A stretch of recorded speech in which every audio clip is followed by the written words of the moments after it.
We have some huge NHL trade rumors today, including a major update on Coyotes defenseman Jakob Chychrun. We have word that they have a significant offer to consider, and many of the other teams that were possibly in the mix. We're going to discuss that. Plus, we have some updates on the New York Rangers, what they're looking for before the trade deadline, as well as the Toronto Maple Leafs. We have an update on the teams involved on the Evander Kane sweepstakes. Nazem Kadri has changed agents. We'll discuss what that could mean. And unfortunately, we have another racism situation that occurred last night on the East Coast Hockey League. We'll discuss that and more coming up next. So welcome back to another video here at Top Shelf Hockey. As I mentioned, we have a variety of NHL news and rumors to talk about here today. One quick note before we get into some of the news is we have news from the waiver wire as well. The New York Rangers have placed defenseman Jerard Tinordi on waivers. You have to wonder if they might be making some roster space because they're linked to a lot in the NHL trade rumor mill, which we'll kind of get into here in a few minutes time. So Tinordi's on waivers. We'll find out at 2 o'clock Eastern tomorrow if he can be assigned to the taxi squad, minors, or if another team has put in a claim. Now, as I mentioned, we had another unnecessary, unfortunate situation last night, this time in the East Coast Hockey League involving another racism situation. Of course, we're only a couple days removed from seeing a situation involving the American Hockey League and a player from the San Jose Barracuda who has faced a 30-game suspension, as well as doing an educational piece, which is going to be run by the Hockey Diversity Alliance. And then last night, another situation. This one was pretty... it was ugly, involving PK Subban's little brother Jordan as the target. Basically exact same type of situation. And not only that, not only is the player involved here, which is Jacob Panetta, but you can hear in the video clips, hear the crowd chanting racial slurs as well. So it's really concerning. This game is involving between Jacksonville and South Carolina last night in the East Coast League. Jordan Subban plays for South Carolina. It's the Jacksonville team that had the player in question here. So, of course, earlier today we had a statement from the league. We also have a statement from the team. I'll show you the team or the league statement story here first, which basically says that he's been suspended indefinitely pending a hearing, which is how their CBA works in this matter, as a result of his actions against Jordan Subban of South Carolina. So he's going to be facing an investigation, likely face a lengthy suspension, and go through this process. But now we have a statement here, which I'll show you from the team from Jacksonville, which essentially is a lot more harsh. Now, apparently there was a statement that was put out earlier, but they've kind of reiterated some things here. This one says, to be clear, our core values as an ownership group include one love and zero tolerance for racism or any other forms of hate against any group whatsoever. The platform that is the Jacksonville Icemen is one that is more than just about hockey to us as a group. It is about using this platform to spread not only our love for hockey, but our love for the community and each other.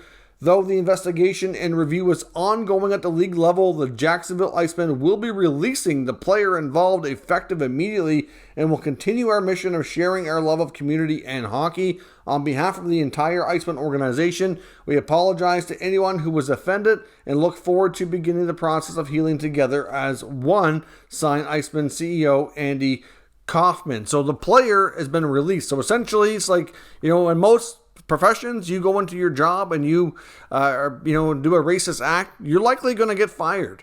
This is the same scenario here. He's basically released and fired from his job. So he's done now. I know some people are picking at the wording in the statement here as well online from Jacksonville. The part where it says that they apologize to anybody who was offended. I do agree. They could have used their words better.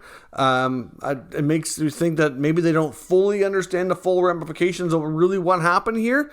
But at the end of the day, at least they're trying to apologize. It's something. It's a step in the right direction. And at least they're taking action. And you can tell by the rest of their words that they do care to eliminate this type of thing from the game and from anything associated with their team. So as much as the wording could have been better, it is what it is. So that's two racist situations in a week, which you also saw the retirement of Willie O'Ree. So of course that was a significant moment at the NHL level. And of course the AHL situation literally just happened. You can't tell me that this is really all that random, especially when you hear the crowd yelling the racial slur as well. It's really, really concerning. It makes you think that, unfortunately, unfortunately, it looks like our racism is much more alive and well than a lot of people might think it is.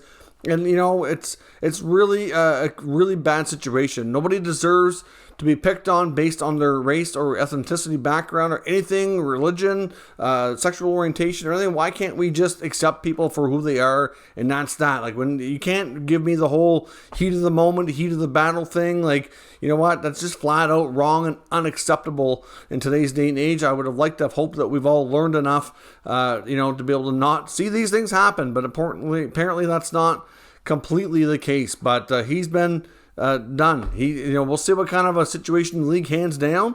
He'll probably face a lengthy suspension, so if another team wants to sign him and give him a chance, that probably will eliminate that from happening. And at the end of the day, like, I know I had some comments saying, well, this isn't NHL news. How does this impact? It's kind of random. It's a one-off. I'm like, no, it isn't. These leagues feed into the NHL. And if you also take a look at the lawsuit that's being against the CHL, the Canadian Junior Hockey League, there's a lot of situations that have taken place in that area that's kind of been kept quiet and swept under the rug too. And if all these areas are dealing with racism and not handling it, and they're feeding the NHL with all these players, there's bound to make it into the NHL. And if you listen to the NHL players, like I mentioned before in some comments and before, look at Matt Dumba, Ryan Reeves, Matthew Joseph, Seth Jones, all these players of color and different backgrounds, the Subban family, like, they faced a lot of unnecessary, racial incidents, and it's just really sad. And of course, we saw Boko Amama in the AHL, just a few days ago. Now we see Jordan Subban here last night. Like, it's completely ridiculous, just awful. And I certainly hope we can not have more of these situations. It's really, really concerning though, and I don't think it's a one-off. And I've had comments on this channel, on the other video especially, referring to me as a snowflake for being, talking about this, and it's really offensive. Like, it just goes to show you that there's people in our community that watch this channel that are, in my opinion, part of the cultural problem. And I know I'm not going to call anybody out. I'm not going to post any comments here for anybody to look at. But it's really concerning when you see people say that it's random and calling me down for standing up against racism. Like, it's really, really sad and really unfortunate. And I probably will see a few today. And honestly, I don't care, because it's something that I will never understand. I've never condoned it. I've never understood racism, and I will always, always, always stand up against it and use my platform to speak out against it in any kind of situations where these things happen. So certainly, hopefully it's something we don't continue to see, but something has to give here. And we all need to be able to accept each other for who we are. Now, we have word today as well that Nazem Kadri is changing agents. He's now going with Darren Ferris. This is no huge surprise. Kadri, of course, who's on a very friendly contract, coming up as a pending UFA, is going to be negotiating a new contract anytime now, whether it be now to stay with the Avs or in the offseason if he ends up departing via free agency. Darren Ferris is known to be one of the major players that really, really play hardball. We've seen him represent guys like Mitch Marner and others, and I expect Kadri to get probably a pretty good deal after the career he's having, but certainly goes to show you that he's, obviously looking to cash in, and he should. This is going to probably be his last opportunity at a real, lucrative long-term deal. He's been greatly underpaid. He took a long-term contract for security last time, and he certainly outplayed his value, which was great for the Leafs when they had him, and of course with the Avalanche since he's moved on.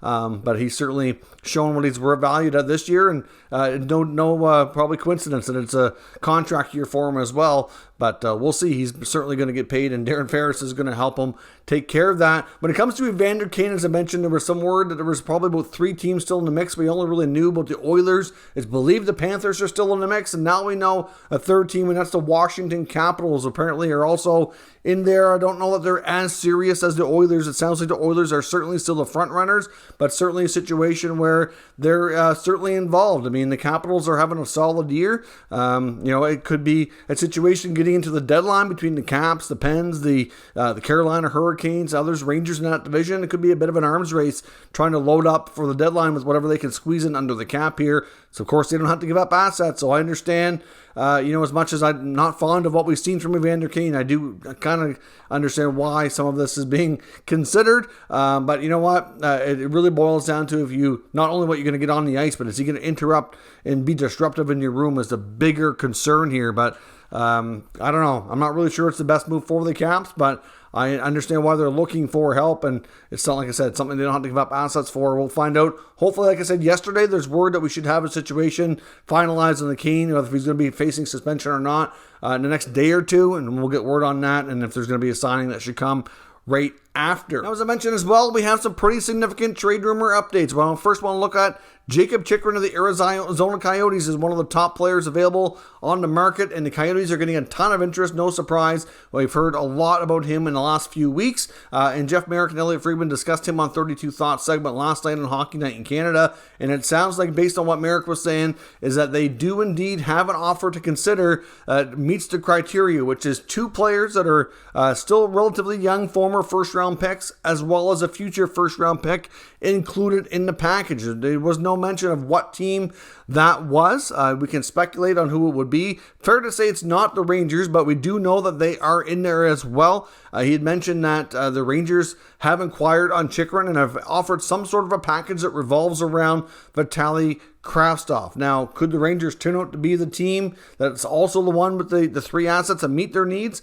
I guess it's possible, but you would think that he wouldn't have mentioned that as a separate tidbit, so I don't think that's who he's referring to. Clearly, there was enough information given, but not enough leeway to be kind of talking about who it is right now. They probably know and just have to protect their sources for the time being and aren't able to say here just yet. But they mentioned teams like the Kings, the Ducks, the Panthers, the Rangers, the Bruins are still in there, as well as the Blue Jackets. Now, if you look at these other teams, there's certainly some dandy offers that could be on the table. Now, I stress could be because we don't know, but if you look at what teams could offer, and I'm not saying that this is what it's going to be, and I'm not saying that this is what it should be or anything of that nature, but look at Florida. They have the likes of guys like Spencer Knight. They have Owen Tippett. They have Grigory Denisenko. They also have Anton Lundell. So there's 4 players right there that are former first-round picks, not in the not-too-recent past here, that would meet that, as well as a future first-rounder. So that's certainly something that could very well be considered. Now, the only thing with Florida is they don't have a 2022 first-rounder because that was given up to the Sabres in the Sam Reinhart deal, so they would have to offer a 2023 deal. But the Florida Panthers have been heavily rumored to be involved in getting another solid player like Chychrun, and they really appear to be going all in here. So, I would hope they wouldn't offer up Spencer Knight, but you know that the Coyotes' goaltending situation is a little bit bleak, so that's one advantage that the Panthers have, is they have a stud goalie they could offer up. And they do have Bobrovsky signed for a long term, and if he keeps playing the way he's been, it does make Knight a little bit more expendable, as much as it might seem crazy to some. I kind of see both sides here. And apparently it's also been mentioned, I believe it was Jeff Merrick, that also said that the Coyotes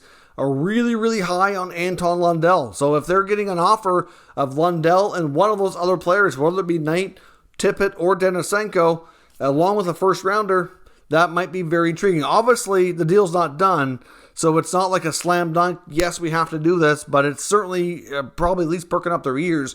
If you look at what else the Rangers could offer with Kravtsov, I mean, that's a solid forward prospect. They have lots of deep prospects they could offer up, whether it be Jones or even a guy like Nils Lundqvist, which I wouldn't think they'd want to trade Lundqvist, but some now are saying that Schneider is kind of preferred over Lundqvist, at least for the time being. So if they were going to move one, it would probably be Lundqvist more than Schneider. But they've got those 2 guys along with Zach Jones. They obviously have Adam Fox, Jacob Trouba, Lindgren. They're not the Keandre Miller. They're pretty loaded back there, right? So, you'd end up in the situation if the Rangers pull this off, that Miller would probably end up on the 3rd pair, which is going to make your D-core that much stronger. But again, they have a real good chance. LA would have a solid chance too. If they want to offer up maybe Alex Turcotte, they got Bjornfoot, they've got Velarde. They obviously get Byfield, which I don't really see being the case. Kupari's in there. They have a lot of former first-round picks from the last 3 or 4 years that they could offer a couple of those in a first as well. The Kings certainly would stand a great chance. The Ducks have some solid chances too. I don't know if the Ducks will be as likely though. I understand they've got Manson and Lindholm as pending UFAs that they may not keep, and they're going to have some holes back there probably, but they're not trading Zegras. They're not trading McTavish. There's just no way they're moving either of those guys, and I don't see them moving Jamie Drysdale. So as much as they have some other first rounders, I'm not really sure that would really be as good of an offer if you look at what else they have besides them. So I don't know. I mean, I understand it makes sense for them to be in there. Not sure they have as much of an offer as the other guys. When it comes to the Bruins, that's a tough one, really. If you take a look at it, I mean, Jake Debrusk is a 25-year-old former first-round pick. I would think as much as the Bruins have been known, they are going to move him because he's asked for it. I think he'd be a little bit too old, I would think. They'd probably prefer somebody a little bit younger, so I don't see them moving McAvoy or Carlo. That's certainly not going to be an option. I believe Carlo was a second rounder anyway. But still, I'm not sure that the Boston Bruins have the necessary assets. I mean, there is some intriguing players on their roster that might pique the Coyotes' need, but I don't know. I'm not really sure what the Bruins would be prepared to really offer up there. When it comes to Columbus as being a team, they have some assets. Could be a case of maybe Adam Boqvist. They've got Liam Foudy. Could it be Patrick Laine's a former first-round pick, not that old, needing a new contract? I don't know that the Coyotes would want, as much as really a lot of teams would love to have Laine, but, are they prepared for a long-term expensive contract within a year when they're going to be tearing it down? I don't know that makes sense, right? So, but they certainly have some interesting assets there. If you're looking at, say, Boqvist, Foudy in a first, I mean, that's a possibility. Obviously, Zach Werenski also plays the same side as Chychrun, so pretty strong on the left side there. I don't know. I mean, but Columbus would be a factor for sure. And there's other teams. I know the Islanders were in the mix too. The Blues. Islanders obviously would have guys like, Beauvillier, Bellows, first rounder, obviously. Again, not sure that they would have as great an offer as some of these other teams. St. Louis, you would think maybe they could offer up a guy like Scott Perinovich, who's, a solid college career developing in the minors. Again, not really sure exactly what they would have there that would jump out as a real, obviously not going to trade like Kyrou, who's finally coming into his own, or Thomas, right? So, I don't know. The Blues have some options, but they also, with the Blues, not a first rounder, but they do have a solid goalie prospect there too, and Joel Holfer that might be of interest to the Coyotes. I think if the teams that can offer a real solid goalie prospect might have an advantage, even if they're not a first-round goalie prospect, because that's less common, right? So we'll see, but all kinds of noise around Chychrun, and it sounds like we could be getting real close to a deal. When it comes to the Maple Leafs, more words that they're certainly looking to shed salary and add on the blue line, and Nick Ritchie and Travis Dermott are your players that are your trade targets to shed that salary. They apparently have been checking in on guys like Josh Manson, Ben Chiarot, and Calvin DeHaan have been the three that's been mentioned as the players that they're kind of following right now, and they've even checked in on John Klingberg. Hard to say which one they're most serious about. I don't know that Klingberg makes a ton of sense for them. I think they need a guy who can play a little bit closer to the Jake Muzzin style of play. So I think Chiarot or Manson would probably make the most sense. DeHaan can sort of play that style too, but he's often injured. I'm not sure if I'd go down that road if I'm Toronto. Decent defenseman, but he's had a hard time with his staying healthy. All kinds of knee injuries in his past. Manson and Chiarot would be rentals that they might be able to keep, depending on the price, I guess, but that's going to be a challenge. But still, they're probably not really looking beyond this year for right now anyway. But Chiarot and Manson are players that the Leafs are certainly in on. I would think personally, Manson being a guy who can play the right side. I've been saying actually for a year plus that Josh Manson would be a terrific fit for the Leafs. They'll really solidify their top four guys, be a major upgrade over Justin Hall and other guys that can play that right side. So we'll see where this goes, but the Leafs are certainly still looking to shed some salary there. And the Rangers, again, on top of Chychrun, it's believed they also want to add a forward, and they have checked in on Jake Debrusk in Boston. Apparently, that's also been mentioned by Jeff Merrick on 32 Thoughts.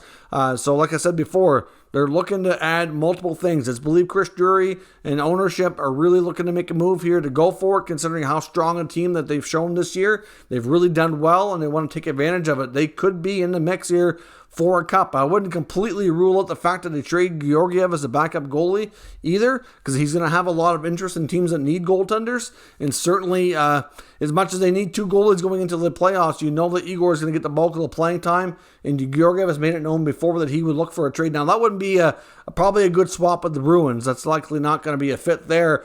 But, they've certainly inquired on Jake Debrusk. I mean, I'm sure that whether or not they get in on Chychrun will impact what they do. Like I mentioned before, a guy like Kravtsov could be a player that's mentioned in that kind of trade too. Certainly gets the Bruins to be a little bit younger. We'll see what they think about that. But watch Debrusk and the Rangers as a potential target as things continue. But with the Bruins, the way things have gone, you have to think that they're going to probably take their time with Debrusk here, given where their injury situation is at. Debrusk has played better lately. They might try to push us down the road a little while and see where things go before making a move. So let me know your thoughts on what we discussed today down in the comments. We'll discuss further. If you're new to this channel, make sure you subscribe and stick around. We'll keep you up to date with all the latest news, rumors, and analysis on all 32 NHL teams. Thank you for watching, and I'll catch you next time.